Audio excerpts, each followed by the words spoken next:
Elizabeth Holmes built her entire Theranos empire around a product that was supposed to solve one of the biggest hurdles in healthcare: access to affordable blood testing. With her revolutionary Edison machine, a single drop of blood would be able to run up to 240 tests, from albumin to white blood cell count and everything in between.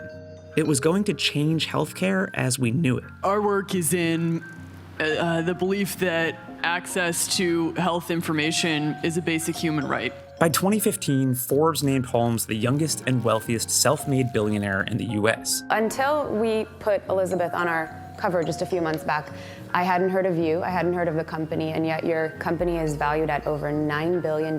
But there was a catch. Behind closed doors, the Edison machine simply didn't work nearly as well as promised, and Theranos was essentially a sham. But with hundreds of millions of dollars in funding, Theranos allegedly continued to persuade investors into believing in their cause, and the investments kept coming.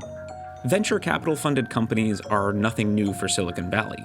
In many ways, investors have become one of the most important parts of the entire startup ecosystem. When I'm an investor in a startup, I assume that 60% of them are going to go out of business. The question is, why did investors embrace a startup like Theranos, which built its entire empire around a product that didn't work? And now, with Elizabeth Holmes on trial for allegedly lying to them, why do so few of them seem mad about it? There is a great technology, and it's going to happen, and she will have had a huge hand in making that happen.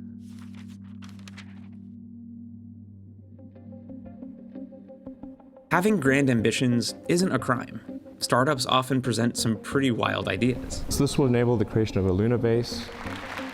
But if a company allegedly uses deceptive practices in order to raise hundreds of millions of dollars, well, that's a different story, and why Elizabeth Holmes is on trial for numerous charges related to wire fraud. It's very rare that we see the CEO of a company facing criminal charges, much less the founder of a startup. Russell Brandom is policy editor at The Verge. He's been following the Holmes trial since the beginning. A lot of the charges here are wire fraud because they wired the money, so if they had mailed cash, it would be mail fraud. Most of them are wire fraud against investors. Allegedly, she said things that weren't true, and then based on those lies, she was raising money, and that's fraud. In 2015, the Wall Street Journal published a slew of articles revealing multiple levels of deceptive practices. Theranos allegedly covered up these practices while continuing to coax money from wealthy investors. And the list is impressive. Media mogul Rupert Murdoch, General Jim Mattis, who also served on the Theranos board, and even the Walton family.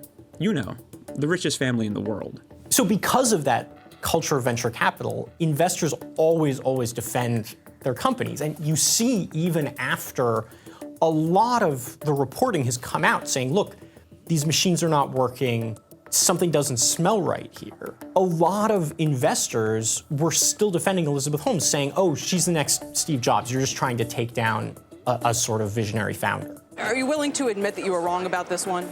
Absolutely not. I feel that we have taken down another great icon. I think really it's just they want to give everything as much runway as possible. And they figure, look, either things will work out and then I'll get rich and look like a genius, or it won't and it's not really my problem. For most of the Theranos investors, the amount of money lost pales in comparison to their net worth. And while some were able to claw back their investment, many simply lost it all.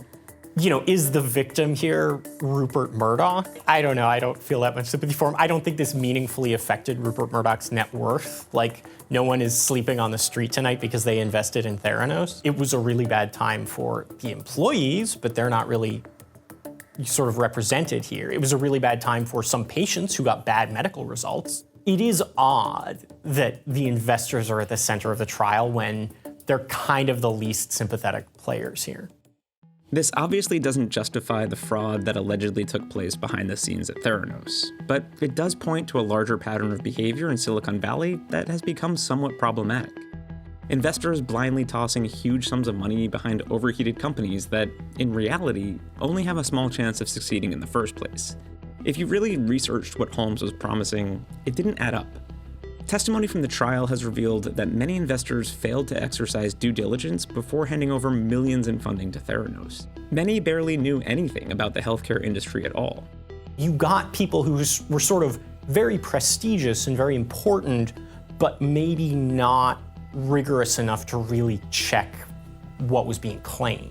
Success builds more success. So you hear, oh, Rupert Murdoch invested in this company. Well, he must have done his research. Well, why did Rupert Murdoch invest? Well, he heard that the army was using it.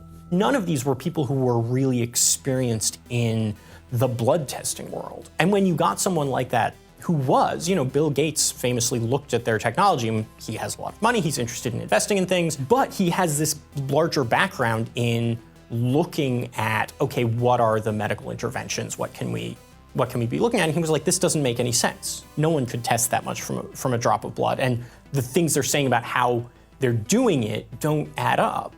Ultimately, what may have led Theranos to use allegedly deceptive tactics was the momentum from the investors themselves, who wanted so badly to turn a profit that they ultimately couldn't see through all the hype. I think people are very, very angry at Elizabeth Holmes. I think you have people who are mad at, maybe the media that enabled her. Sort of, if you wrote an article saying, oh, this is this visionary genius, you sort of feel like a bit of a doofus. But even now, I don't think the people who invested in Theranos and enabled all of this are seeing any real consequences from it.